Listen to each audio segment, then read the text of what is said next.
जो यथा अहे भ्रम है, यत्पादप्लवमेकमेव हि भवाम्बुधे स्थितिर्षावताम् वन्देऽहं तमशेषकारण परम् रामाख्यमीशं हरिम्। नाना पुराण निगमागम सम्मतं यत् रामायणे निगदितं क्वचिदन्यतोऽपि स्वान्त सुखाय तुलसी रघुनाथ गाथा भाषा निबंध मतिमंजुल मातनु। श्री रामचरितमानस में हम लोग उत्तरकांड देख रहे हैं और भगवान के राज्याभिषेक के बाद में भगवान सत्संग में अपना जीवन व्यतीत कर रहे हैं। भगवान ने पूर्वजन के साथ सत्संग चल रहा है, जितने भी अयोध्या वासी है उनके साथ भगवान का सत्संग चल रहा है। तो भगवान कहते हैं कि ये कोई जबरदस्ती का विषय नहीं है, अगर मेरी बात सुन लो, अगर अच्छा लगे तो मानना, वरना स्वतंत्र हो। और मैं अगर कुछ गलत बोलूं तो भय त्याग के, इस चीज का भय मत करना कि मैं राजा हूं तुम प्रजा हो, भय त्याग के मुझे बताना कि मैं गलत बोल रहा हूं। भगवान कहते हैं कि जो शरीर है, मनुष्य देह है, वो बड़े भाग्य से मिलती है। बड़े भाग मानुष्य तन पावा, मनुष्य की देह बड़े भाग्य से मिलती है, वरना और इतनी 84 लाख योनियों में अलग अलग जाति प्रजाति में उत्पन्न हो सकता है जीव, लेकिन मनुष्य देह उसको दुर्लभता से मिलती है। और ऐसे नहीं केवल नीचे वाली जाति से मनुष्य श्रेष्ठ है, ऊपर देवताओं से भी श्रेष्ठ है मनुष्य। सूर्य दुर्लभ सब ग्रंथ निगावा, देवताओं से भी दुर्लभ मनुष्य देह है, क्योंकि देवता मात्र भोग कर सकते हैं, जो उनका संचित पुण्य है उनका भोग कर रहे हैं, और मनुष्य देह में पुण्य बना सकते हैं या पाप पुण्य से बाहर निकल सकते हैं। साधन धाम मोक्ष कर द्वारा, मनुष्य शरीर जो है वो साधना के लिए, भोग के लिए नहीं है, साधन द्वार है, मोक्ष कर द्वारा। साधन धाम मोक्ष कर द्वारा, साधनों का धाम है ये मनुष्य शरीर। इस शरीर में रह के साधन किया जा सकता है। एक जगह आएगा कि बिना शरीर के कोई भी साधना नहीं हो सकती। साधना का करना तो स्थूल शरीर होना आवश्यक है। तो साधन धाम, साधना का धाम है ये शरीर। और मोक्ष कर द्वारा, मोक्ष का द्वार है। अगर स्थूल शरीर नहीं है, केवल सूक्ष्म शरीर है, तो जैसे स्थूल शरीर जब मिला उसके हिसाब से जब जैसे कर्म किए वैसा सूक्ष्म शरीर बन गया। भूत प्रेत पिशाच पितर गंधर्व जो भी बन गया, यक्ष गंधर्व जो भी बन गया, अब वहां से मोक्ष नहीं हो सकता। मोक्ष का द्वार तो है वो मनुष्य देह ही है। साधन धाम मोक्ष कर द्वारा, पाई जेहि परलोक सवारा। और मनुष्य देह प्राप्त करके भी अगर परलोक पे चिंतन नहीं हो, परलोक को नहीं सुधारा जाए, तो फिर वो क्या करता है, फिर लास्ट में पछताता है। और कोई उसके पास विकल्प नहीं है, पछताना एकमात्र उसका विकल्प है। सो परत्र दुख पावही, सिर धुनि धुनि पछताए। मनुष्य देह धारण करके भी अगर किसी ने साधन भजन नहीं किया तो फिर लास्ट में दुख पाता है और सिर धुन धुन के पश्चाताप करता है। फिर वो कभी बोलता है काल ने नहीं करने दिया, कभी बोलता है मेरे कर्म ऐसे थे, कभी बोलता है ईश्वर ने नहीं करने दिया। तो सब पे दोष आरोपण करता रहता है। काल कर्म ही ईश्वर ही, मिथ्या दोष लगाए। फिर मिथ्या दोषारोपण करता रहता है। अगर समय का सदुपयोग नहीं किया, मनुष्य देह प्राप्त करके साधन भजन नहीं किया, तो फिर बाद में काल कर्म ईश्वर को दोष देगा कि उनके कारण मैंने मेरा जीवन व्यर्थ खो दिया। एहि तन कर फल विषय न भाई। भगवान कह रहे अपनी प्रजा को कि भाई मनुष्य देह मिला है, तो इस देह को प्राप्त करने का फल ये नहीं कि हम विषय भोगे। विषय भोग में लिप्त रहना इस देह का फल नहीं है। इस देह से ही विषय भोग की प्राप्ति होती है। विषय भोग भोगे जा सकते हैं, लेकिन मनुष्य देह का फल ये नहीं है। इसके लिए मनुष्य देह नहीं मिला। अगर विषय की जो पराकाष्ठा है, अधिक से अधिक विषय क्या हो सकते हैं। एक उपनिषद में एक जगह ही आता है कि आनंद की मीमांसा की लिए वहां तैत्तिरीय उपनिषद में है, तो वहां बताया हुआ है कि अगर कोई युवा व्यक्ति जिसको पूरे भूमंडल का राज्य दे दिया जाए और राज्य भी निष्कंटक राज्य, मतलब उसका कोई शत्रु ना हो, कोई उसको वहां से हटा नहीं पाए, अर्थात पूरे भूमंडल के संसाधन उसको उपलब्ध हो, सारा राज्य सब लोग उसी की आज्ञा में चलने वाले हो, उसको जो सुख मिलेगा, और युवा है वो सुख भोगने में उसकी इंद्रियां सक्षम भी है, तो उसको जो सुख मिलेगा उसको यदि एक इकाई मान ले तो स्वर्ग में 100 गुना सुख है, उसका 100 इकाई सुख है। और स्वर्ग को अगर एक इकाई माने तो ब्रह्म लोक में उसका 100 गुना सुख है, आनंद है।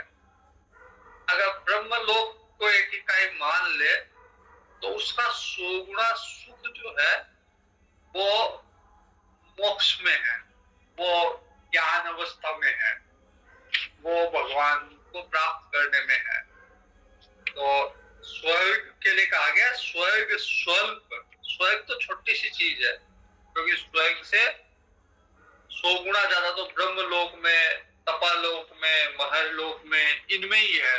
फिर जब भगवान का जो धाम है वहां कितना सुख होगा। तो स्वर्ग स्वल्प और अंत दुखदायी। स्वर्ग में से भी, स्वर्ग का भी अंत है, मतलब ऐसा नहीं कि हमेशा के लिए स्वर्ग परमानेंट मिल गया।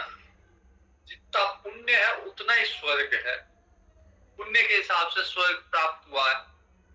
पुण्य क्षीण हो गए, समाप्त हो गए, तो फिर स्वर्ग से निकाल दिए जाओगे। क्षीण पुण्य, गीता जी में आता है क्षीण पुण्य, अगर पुण्य क्षीण हो गए तो फिर वापिस स्वर्ग से निकाल देते हैं। तो एक बार स्वर्ग की आदत पड़ गई जीव को, इतने सुख भोगने की आदत पड़ गई, फिर अगर उनसे वंचित किया जाए तो वो और दुखी हो जाएगा। एक कहानी है, एक व्यक्ति था, गरीब व्यक्ति था, बहुत गरीब था, 7-8 जनों का परिवार था उनका, और एक झोपड़ी में रहते थे, एक ही झोपड़ी थी, उसमें 7-8 जने रहते थे। बड़े कष्ट से का समय निकलता था। तो एक साधु के पास जाता है, बोलता है कि मैं बड़ा दुखी हूँ, बस पर्याप्त जगह नहीं है, 7-8 जने एक ही झोपड़ी में रहते हैं। तो साधु ने पूछा और क्या है? बोला और हमारे पास एक बकरी है, एक मुर्गा है, एक गाय है, जो बाहर रहते हैं। साधु ने कहा एक काम करो, तुम 7-8 जने हो और मुर्गे को बाहर रखते हो, तो एक काम करो, कुछ दिन के लिए मुर्गा भी अंदर रखो अपने साथ, और उन्होंने सोचा भाई साधु का वचन है, ठीक है, दुखी तो हो ही रहे हैं, लेकिन और थोड़े दिन की बात है, मुर्गे को भी अंदर रख लेते हैं। मुर्गा अंदर रख लिया, कुछ नहीं हुआ। वापिस साधु के पास गए, बोले हमने तो मुर्गा भी अपने पास रखा, आपने कहा था मुर्गा अंदर रखना, फिर भी कुछ नहीं हुआ। तो उसने कहा मुर्गा अंदर जैसे जब से गया तो ये बकरी जो है वो उसकी भी इच्छा हो रही है अंदर आने की, तो कुछ समय के लिए बकरी भी अंदर रखो। तो बकरी को भी ले आए अंदर। अब पहले आराम से लेटते थे सब, लेकिन अब बकरी भी अंदर आ गई तो वो बैठ के भी समय रात निकालते हैं, और कुछ दिन तक बकरी को भी अंदर रखते हैं, फिर भी कुछ नहीं होता। वापिस साधु के पास जाते हैं कि मुर्गा भी अंदर है, बकरी भी अंदर है। तो साधु बोलता है गाय जो है वो बदुआ दे रही है, वो सोचती है कि मेरे को बाहर क्यों छोड़ रखा है, तो उसको भी अंदर करो, तब तुम्हारा अच्छा समय आएगा। और गाय को भी अंदर ले आते हैं, और खड़े खड़े रात बीतती है, कुछ रातें बीतती है, 15 दिन 20 दिन। फिर साधु के पास जाते हैं, कुछ नहीं हुआ। तो साधु कहता है एक काम करो कि इन तीनों को बाहर कर दो, जहां थे वहीं कर दो। तो बाहर कर दिया। फिर दूसरे दिन साधु बोलता है क्यों अब आराम आया क्या? बोला हाँ, आज तो बहुत अच्छी नींद आई, रात को कई दिनों से सोए नहीं थे, रात को बहुत अच्छी नींद आई।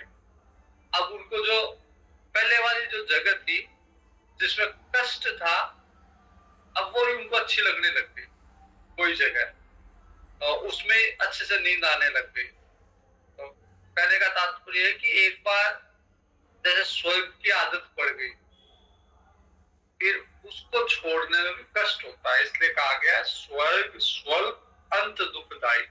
जब छोड़ोगे तो फिर जैसे कोई एसी में रहता है, अगर पहले पंखे से काम चलता था, कूलर से काम चलता था, लेकिन फिर एसी की आदत लग गई, तो फिर वो वापस कूलर में आएगा तो उसको कष्ट होगा। पंखे वाला कूलर में आ रहा है तो उसको आराम मिलेगा, लेकिन एसी वाला कूलर में आ रहा है तो उसको कूलर भी आराम नहीं देगा, क्योंकि उसको एसी की आदत लग चुकी है। जीव को भी अगर ज्यादा भोग विलास की आदत लग गई, अगर स्वयं की आदत लग गई, मेनका, रंभा और कौन कौन सी अप्सरा है, उनके नृत्य देखने की आदत लग गई, तो फिर जीव जो है वो सामान्य स्थिति में नहीं रह पाता। इसलिए अंत दुखदाई बताया गया है स्वर्ग को। और राम जी कहते हैं कि स्वर्ग स्वर्ग अंत दुखदाई, नर तनु पाई विषय, नर तनु पाई विषय मन देहि, पलट सुधाते 60 विष लेहि। मान करे कि वह मनुष्य देह प्राप्त करके कोई विषयों में मन लगाता है, विषयों की तरफ आकर्षित होता है, तो एक तरह से वो अमृत के बदले जहर ले रहा है। मतलब अमृत मिला हुआ उसको, लेकिन उसकी परवाह नहीं करते हुए वो विषयों रूपी जहर को ग्रहण कर रहा है। ताहि कबहु बल कहई न कोई, गुंजा गहई परस मनि खोई, आकर 4,84,000 जोनी, कमतय जीव अविनाशी। कोई अगर पारस रूपी मणि को के बदले में कोई गुंजा घास ले लेता है तो लोग मूर्ख ही करते हैं, वो मूर्ख ही है, क्योंकि पारस की कीमत वो नहीं पहचान पा रहा, क्योंकि पारस को तो किसी को भी छुआ दोगे वो स्वर्ण बदल जाएगा। तो मनुष्य देह है, इससे भगवत प्राप्ति भी हो सकती है, इससे ब्रह्मलोक की प्राप्ति हो सकती है, इससे भगवान का वैकुंठ लोक भी प्राप्त हो सकता है। लेकिन उसकी जगह विषय रूपी घास को लेकर और पारस का तिरस्कार कर रहे हो। 84 लाख योनि में ये जीव करता रहता है, जो स्वयं अविनाशी है, जो स्वयं ब्रह्म है, जो स्वयं भगवान का ही अंश है जीव, वो अपने स्वरूप को भूलते और 84 लाख योनियों में भटक रहा है।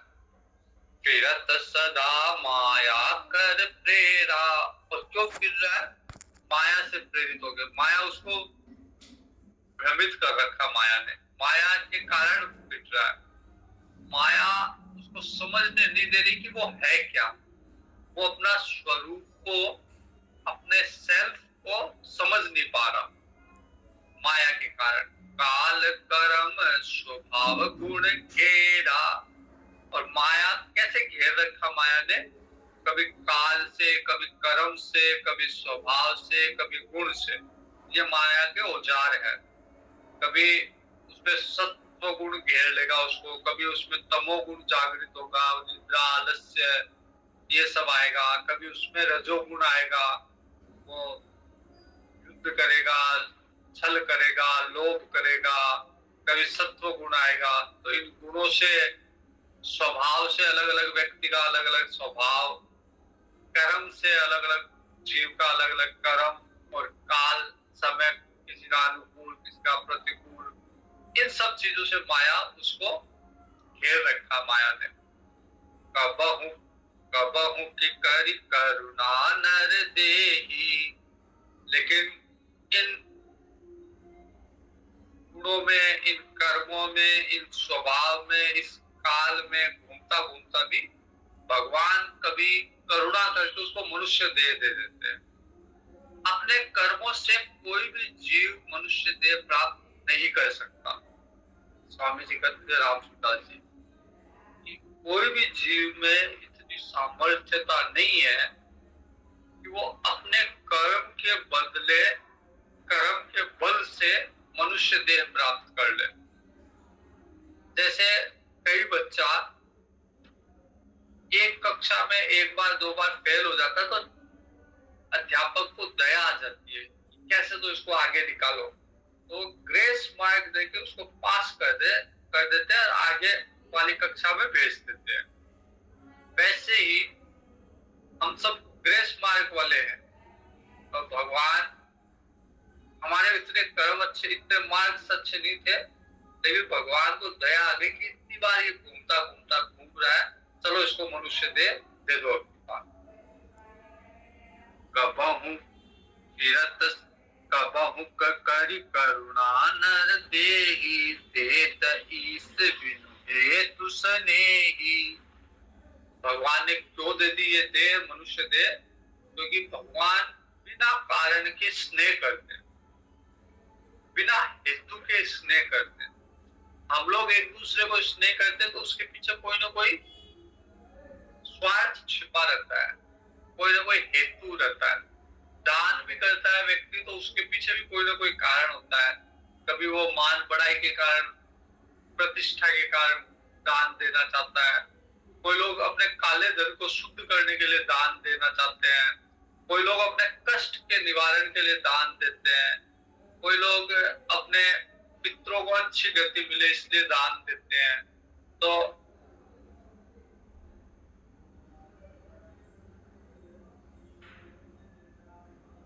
अगर अच्छा कोई व्यक्ति कोई कर्म कर रहा है या स्नेह कर रहा है तो उसके पीछे भी कोई ना कोई हेतु है। लेकिन भगवान बिना हेतु के, बिना कारण के करुणा करते हैं। अहेतु की कृपा, मतलब बिना हेतु के। भगवान को अपने से कोई लाभ नहीं है, अपने को भगवान से लाभ है। तो भगवान देत ईस बिनु हेतु सने, बिना हेतु के स्नेह करने वाले भगवान करुणा करके मनुष्य दे देते हैं।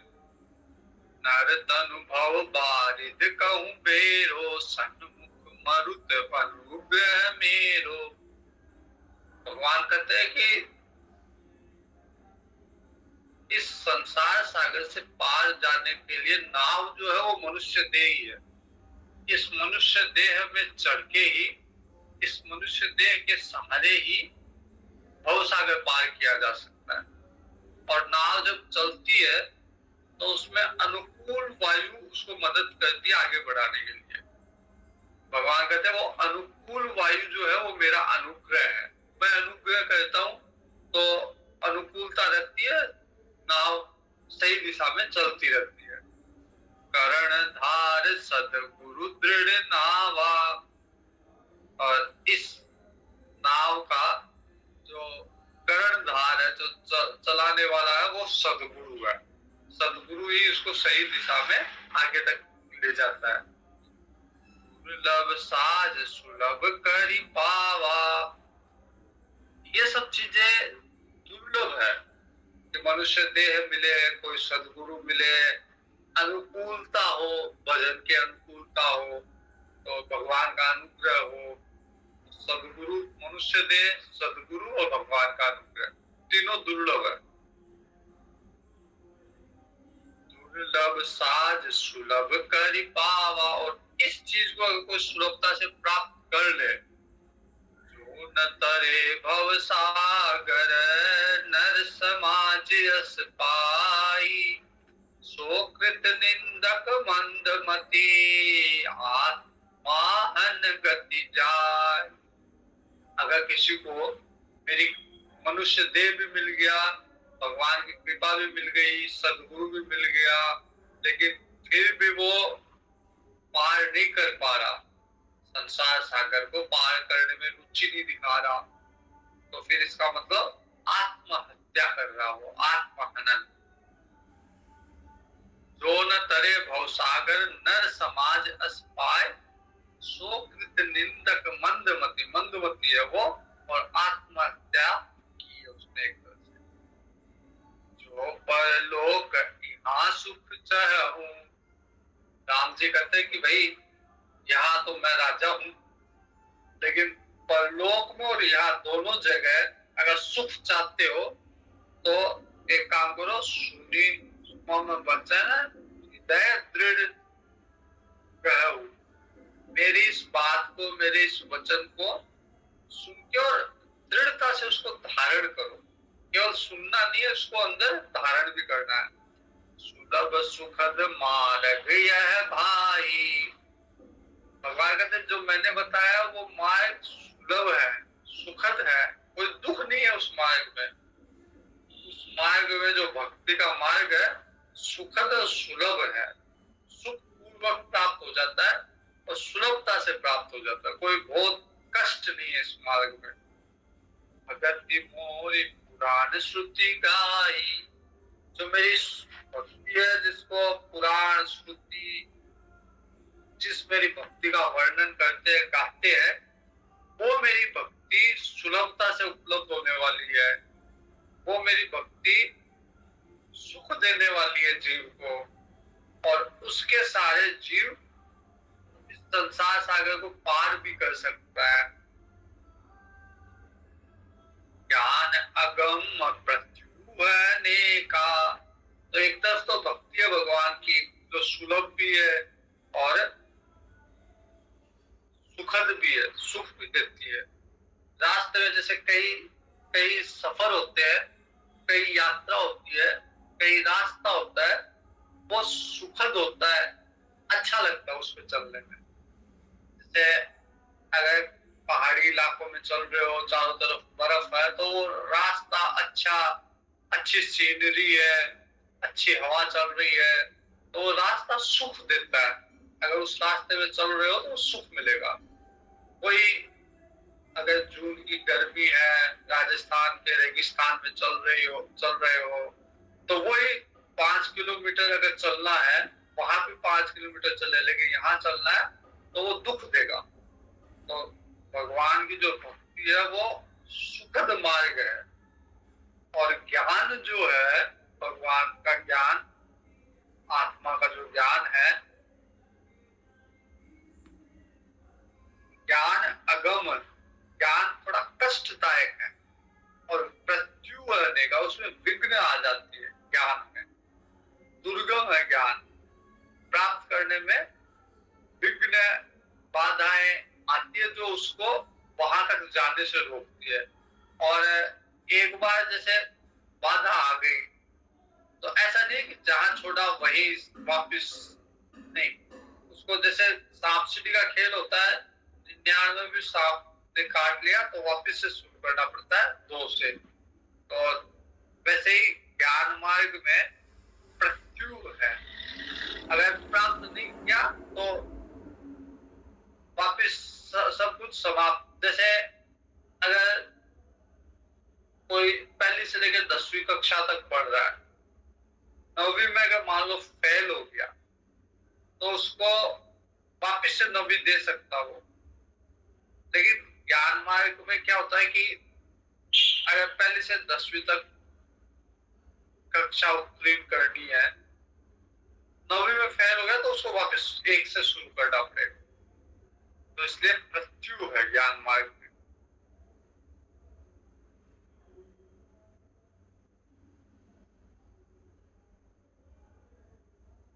ज्ञान अगम प्रत्यु अनेका साधन कठिन न मन कहूं टेका।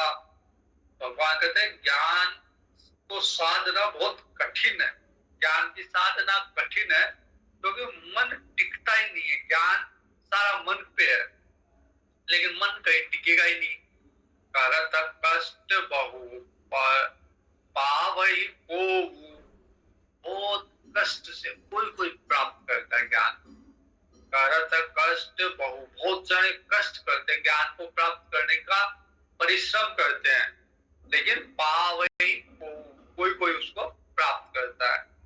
भक्तिहीन मोहि नहीं सोऊ। भगवान कहते हैं कि कोई कष्ट पूर्वक हजारों में से एक ने किसी ने प्राप्त कर भी लिया तो वो भी मुझको उतना प्रिय नहीं है जितना मेरा भक्त प्रिय है। भक्ति स्वतंत्र सकल सुख खानी, दूसरी तरफ भक्ति है जो स्वतंत्र है। अगर ज्ञान नहीं भी है, केवल भक्ति है तो भी उसका काम चल जाएगा।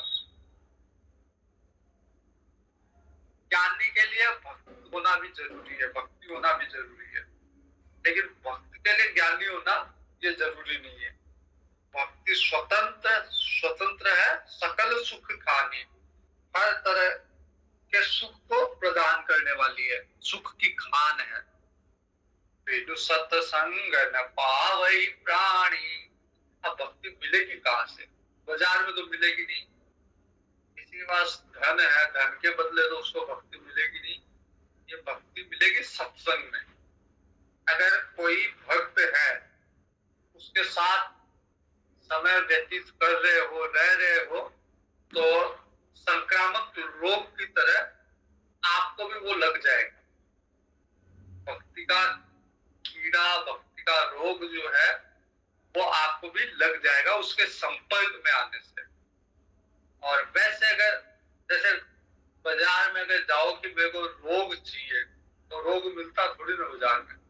हाँ, लेकिन जो रोगी है संक्रामक रोग, उसके संपर्क में रहने से अपने आप हो जाता है। तो वैसे ही भक्ति भी भक्त के संपर्क में रहने से अपने आप आ जाएगी, बाजार में नहीं मिलेगी।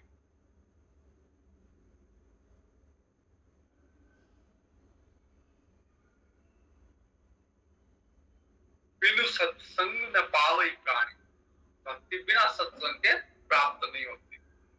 पुण्य पुंज बिनु मिलहि न संता। लेकिन अब संत कहाँ मिले? तो बिना पुण्य के पुंज के संत नहीं मिलते। संतों के बिना भक्ति नहीं, सत्संग नहीं होता, सत्संग के बिना भक्ति नहीं होती। सत्संगति संसित करे अंता। और अगर सत्संग मिल गया, संतों का संग मिल गया, तो संसित संसार का जो चक्र है जन्मने का मरने का, उसका अंत हो जाता है। पुण्य एक जग महु नहीं दूजा, मन क्रम वचन प्रपद पूजा। पुण्य संसार में एक ही है। वो पुण्य ये है कि मन से, क्रम से, वचन से विप्र देवताओं में जो भगवान के बारे में वर्णन करते हैं, भगवान के ग्रंथों का वर्णन करते हैं, उनके चरणों में, उनके चरण की पूजा करे वो पुण्य है। सानुकूल ते पर मुनि देवा, भगवान देवता भी मुनि भी उस पे अनुकूल रहते हैं जो ब्राह्मणों की शरण में रहता है, ब्राह्मणों की पूजा करता है, क्योंकि ब्राह्मण उसको वेद शास्त्र का अध्ययन कराते हैं, वेद शास्त्रों की बातें बताते हैं।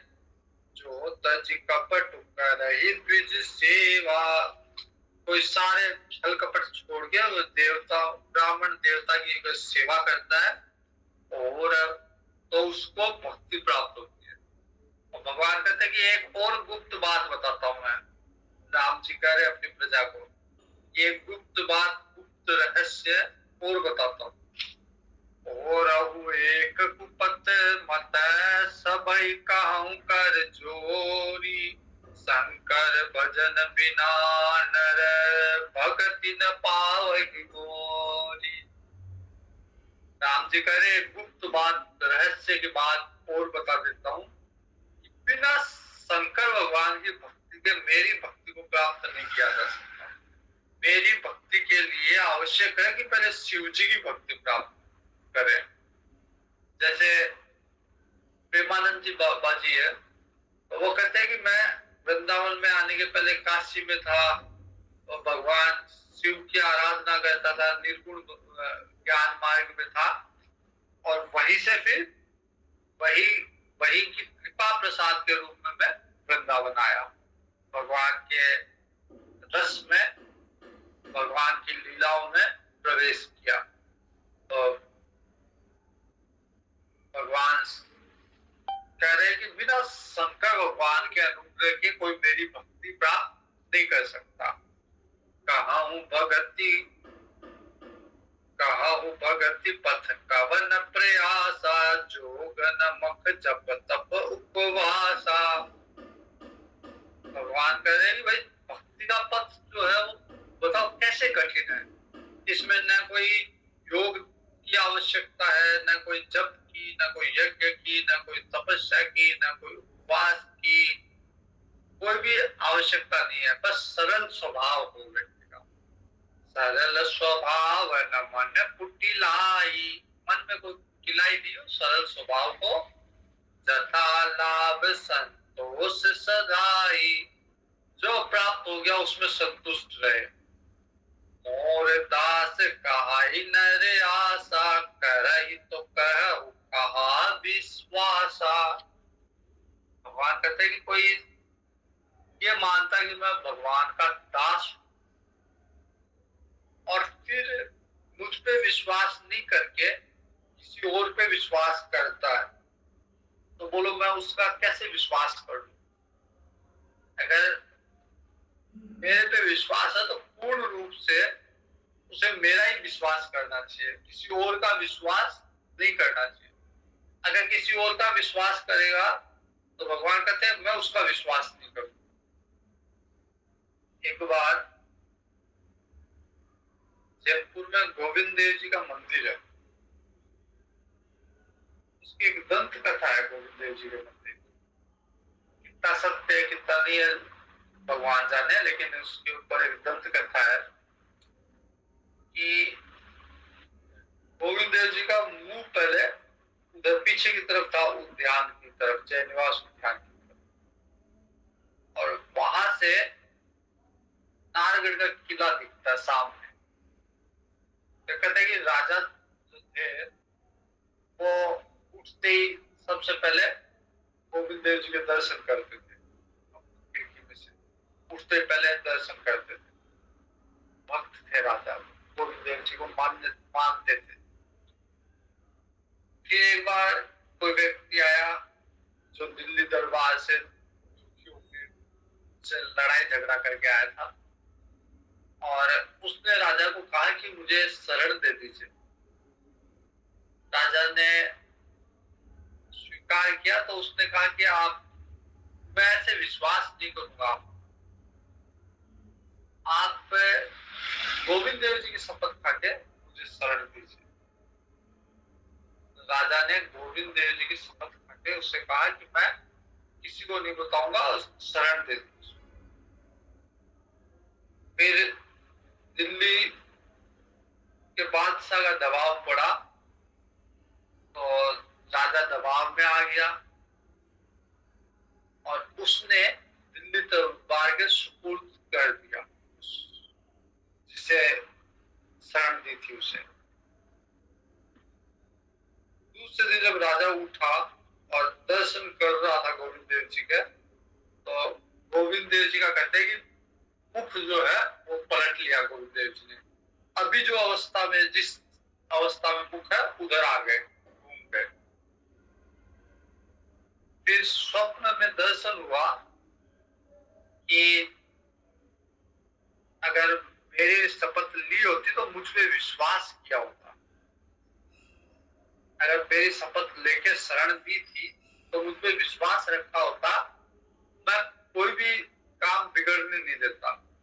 फिर उसके बाद कहते हैं कि 6 महीने वो राजा जिए तो सारे शरीर में कीड़े पड़ गए थे और 6 महीने तक उनको बर्फ की शिलाओं में लेटा के मांस के टुकड़े रख के रखा जाता ताकि कीड़े जो शरीर के उस मांस में आ जाए, फिर कुछ उनको स्वस्थ होते, फिर वापस से कीड़े पड़ जाते। तो इस तरह से 6 महीने उन्होंने निकाले, व्यतीत किए और अंत में उनकी मृत्यु हो गई। फिर बाद में उनकी संतानों ने वापस इधर सिटी पैलेस बनाया गोविंद देव जी के मंदिर के सामने। तो कहने का तात्पर्य ये है कि भगवान कह रहे हैं कि मेरा कोई भक्त है तो मेरी ही आशा करनी चाहिए, मेरे पे ही विश्वास होना चाहिए। मेरे अलावा अगर किसी पे विश्वास कर रहा है, किसी की आस कर रहा है, तो मैं उसका विश्वास नहीं करता। मोर दास कहाई नर आशा करहि तो कहु कहा विश्वासा, बहुत कहूं का कथा बढ़ाई, तेहि आचरण वश्य में भाई। राम जी कह रहे भाई ज्यादा बढ़ा चढ़ा के क्या बोलूं, मेरा ऐसा ही स्वभाव, मैं उसकी हर तरह से मदद करता हूँ जो मेरे पे आश्रित है, जिसका विश्वास मेरे ऊपर है, जो केवल मेरी आशा करता है, ये मेरा स्वभाव है। बैरन विग्रह आसन त्रासा, सुखमयता ही सदा सब आशा।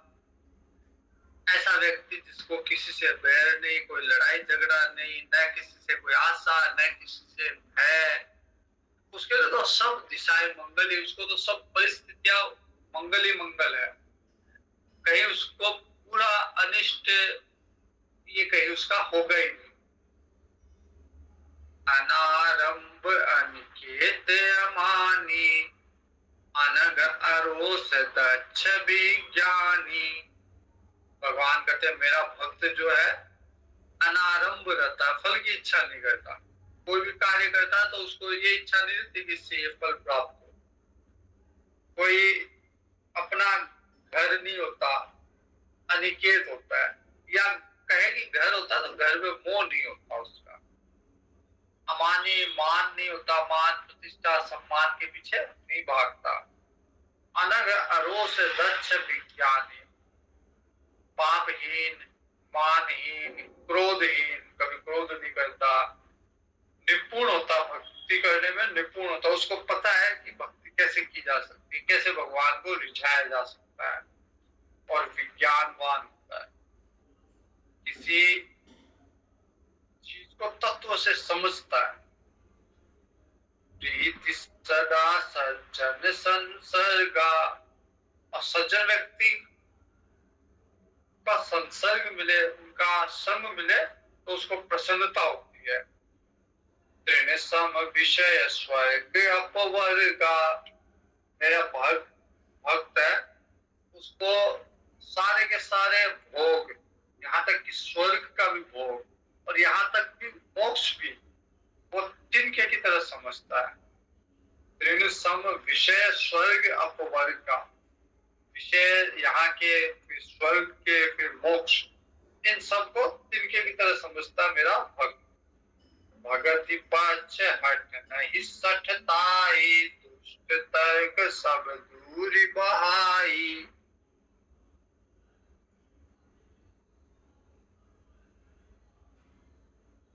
तो भक्त होता है वो भक्ति के लिए आग्रह करता है, भक्ति के लिए दृढ़ रहता है, लेकिन दूसरे के मत का खंडन नहीं करता। वो ये नहीं कहता कि केवल भक्ति ही श्रेष्ठ है, भक्ति में दृढ़ता पूर्वक स्थापित हो, वो खुद के लिए भक्ति उसको श्रेष्ठ लगती है, लेकिन दूसरे का किसी का विरोध नहीं करता। कोई वैध के तर्कों में फंस के नहीं रहता वो। कहीं कोई तर्क कर रहा तो वो दूरी बना लेता, तर्क वितर्क में नहीं पड़ता, केवल भक्ति करता वो। मम गुण ग्राम नाम रत गत ममता मद मोह, पाकर सुख सोई जानहि परमानंद संतोष। भगवान कहते हैं कि केवल मेरे गुणों में, मेरे धाम में, मेरे चरित्र में जिनको सुख मिलता है, मेरे नाम में रत है, सारे दिन में मेरा नाम जप करता है और संसार में मोह ममता नहीं है, उसका सुख जो है उसका वर्णन कोई कर ही नहीं सकता। उसको इतना सुख मिलता है। ताकर सुख सोई जानहि परमानंद संतोष। उसको जो परमानंद मिल रहा है, उसको जो सुख मिल रहा है, उसको वो ही समझ सकता है, बाकी कोई उसके सुख का अनुभव नहीं कर सकता। आज यही तक रखते हैं, शेष अगले शनिवार रविवार को देखिए। मारुति गंभीर मारुति, मारुति गंभीर मारुति, धीर मारुति अति धीर मारुति, मारुति संगीत मारुति, मारुति रामदूत मारुति, भक्त मारुति परम भक्त मारुति, परम भक्त मारुति। हरिओम। हरिओम।